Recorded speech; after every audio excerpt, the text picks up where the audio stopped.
Delikado to mo guys. Nag-aaral na siya ng mall guys. Uy, exit nga yan. Hindi nga yan, entrance yan. Kaya ano kayo ng aksidente, ganyan eh. Bago basa, pwede bang basa muna bago hinto? Paano ko to i-park lang? Wala ka dyan. Ako tatama.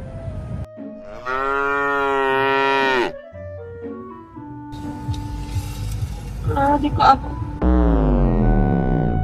Wala po siyang kasama, di ba? Di ko ako sa left lang. Hi mga B! Kamusta na kayo? Medyo matagal-tagal din na bago ako makapag Pasensya na po, hindi po talaga ako marunong magtagalog. Medyo bulol pa rin ako hanggang ngayon. Pero dahil mahal ko ang aking mga 411 subscribers sa YouTube, ay magtatagalog ako para sa inyo. Okay na naman mag-adjust mga Tagalog sa mga Bisaya. Ay, sorry. But anyway, for today's video ay makikita niyong inuunti-unti ko nang i-expose ang aking sarili nang mag-drive dito sa highway sa Saudi Arabia. Sa mga past videos ko na in-upload ay makikita ninyong nasa highway lang ako papuntang work. Bahay, work, ganun lang po yung usual routine ko dati. At saka noon, nung baguhan pa akong mag-drive dito sa Riyadh, grabe, pag alam kong magda-drive ako bukas, kunyari, isaset ko yung mind ko na if papasok ako sa work, magda-drive ako kinabukasan. The night before that, hindi talaga ako makakatulog. Nagkaka-anxiety ako mga babe. Sobrang anxious ko the night before, napapanaginipan ko na, hala, what if mabangga ako sa daan? E di madidelay yung pasok ko, e di malilate ako sa duty. Yung mga ganun na mga thoughts. Opo, yes po, overthinking malala. Ganun ako nung baguhan pa akong mag-drive. Kasi wala akong experience ng driving even sa Pilipinas. Dito na talaga ako sinabak ng asawa ko mag-drive sa Saudi Arabia. Paano ko na-overcome yung fear of driving? The best solution talaga is to drive every day. Gawin mo siyang routine. Kahit ang bagal ng takbo mo, dun ka lang sa slow lane. Tapos, drive every Fridays dito sa Riyadh kasi masyadong maluwag at walang tao during Friday. It's the best time to practice. But make sure na meron na kayong driver's license, of course. Then one day, di mo na namamalayan, uy mga B, matapang na siya mag-drive kasi kasero na. Pagtingin nyo na sa ganong stage na kayo, congratulations mga B! Ay hindi, ang ibig kong sabihin ay medyo na-overcome na natin yung fear of driving sa mga malalaking daan. At ayan na, makikita nyo guys, nagpa-practice na ako, pinapractice ko na yung sarili ko, paano mag-drive papunta sa pinakagusto kong hobby. Yung mag-shopping. Oo, makikita nyo dyan, nagda-drive na ako papuntang mall. Oo, mga. But of course, baby steps pa rin tayo, mga B. Kaya unti-unti lang, lumalabas ako pag tuwing tanghali. Yung tipong nag-aapoy sa sobrang init dito sa Riyadh. Doon ako lumalabas, yung mga oras na hindi rush hour. Yung perfect time para mag-practice sa highway. Yung tipong walang masyadong sasakyan, yung walang nagka-cut short sa'yo sa harap mo, hindi ka aagawan ng linya or bubusinahan sa likod. Yung hindi ka matatakot. Like, malilesen lang yung fear. At ayan na, ito po yung weakness ko. Isa sa mga weakness ko, yung paano mag-parking. So, ayan, dito sa Riyadh, makikita nyo, may paid service na yung lahat ng parking lot. Kailangan mong kumuha ng ticket, kung ilang hours kang magpa-parking, babayaran mo pag mag-exit ka. At saka ang hirap mag-drive pag ganito kasi syempre hindi ko pa masyadong tansya, hindi pa ako marunong. So ayan, lalabas si sister, aabutin po yung ticket. O diba nakakahiya pag may mga sasakyan na nag-aantay din sa likod, medyo nakaka-pressure. Pero yun na nga, yan yung culture ng Pilipino, yung nagagalit agad, uy ayan, babae na naman yung driver, ayan, baguhan na naman yan. Ay sorry, lumabas na naman po yung totoong ugali.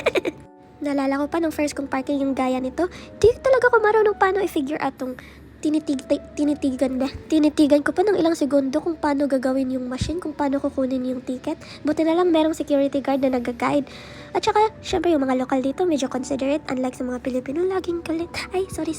Pero as I've said, hindi ka talaga matututo unless you expose yourself into something step by step. Kaya dito sa video makikita nyo, hindi na ako medyo natatakot. At least may idea na ako from the last experience ko. So, it's really important talaga na to expose yourself. And the best talaga na advice for everyone is always be a defensive driver. Pero may chika ako. Last week lang to nangyari, malapit lang din dito sa bahay namin. Kahit gano'n ka pa ka-defensive driver, kahit gano'n ka pa kaingat sa daan, pag oras mo na talaga, no? Sa news kasi may nabasa ako, yung police patrol, may hinahabol siya. Ewan ko kung bakit hinahabol. Pero ayun, sa sobrang bilis ng takbo ng police car, ayun, nahulog siya from bridge doon sa baba na daan. Tapos nadaganan yung isang sasakyan. Tapos wala, patay yung Egyptian driver. O diba? Napaka-motivational ng sinabi kong kwento. sorry. Tapos may isa pa akong chika. Based lang to sa mga na-experience ko sa baguhan na driver. Yung mga kwento-kwentong kalog-kalog lang. Actually kasi pagpapasok ako sa duty sa umaga, pasok ko is 7 o'clock. 6:15, umaalis na ako ng bahay kasi syempre ayoko nang maabutan ako ng traffic. Kasi syempre baguhan pa ako, takot pa akong mag-merge, ganun. Tapos ayun, 6:15, tinignan ko yung sasakyan. Makikita lang kasi sa bintana sa kwarto ko. Ayun ako, napagitna yung parking ko. Tapos ang dikit-dikit ng parking nung nasa harap. Pati yung sa puwet. So wala na, di na ako marunong lumabas ng parking na ganyan kasi baka magasgas ko yung nasa harap or nasa likod ko. Ayun, sabi ko pag magbabas naman ako, naiwan ako ng bus. 10 minutes ago na umalis yung bus. Tapos nagtataxi ako, wala naman akong cash. Sabi ko, paano to? So wala talaga akong choice kundi gamitin yung sasakyan. Tapos buti na lang nung pagbaba ko ng bahay, ando na yung driver ng may-ari ng kotse. Kaya sabi ko, kuya, pwede kang umatras kasi di ko po kayang lumabas sa parking. Kaya ayun, sabi ni kuya, okay lang, walang problema. Yun lang nakakahiya kasi sila pa nag-a-adjust. Pero yun lang maganda kasi dito, nung nandito pa yung asawa ko, hindi pa siya naasan sa ibang lugar, kinaibigan niya talaga lahat ng mga lalaki at saka yung lahat ng may mga kotse dito sa bahay. Kasi para daw pag alis niya, hindi na ako pag-iinitan kahit saan ako magpa-parking. Siyempre, hindi pa ako marunong. So, minsan yung isang parking na-occupy ko yung pang-dalawang sasakyan. Sabi ng asawa ko, ano yung parking mo pang trailer truck? Eh, siyempre, baby girl tayo, pag magtanga-tangahan tayo dito, walang magagawa yung mga kapitbahay mga lalaki kasi babae nga. Emek! Pero syempre, hindi naman tayo habang buhay magiging kamote, no?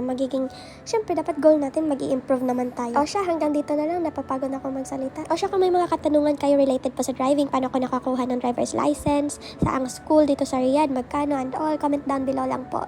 At gagawin po natin ng bagong video. Yan po kung gusto ninyo. Kaya comment down below. Thank you. Don't forget to hit like and subscribe. Mwah!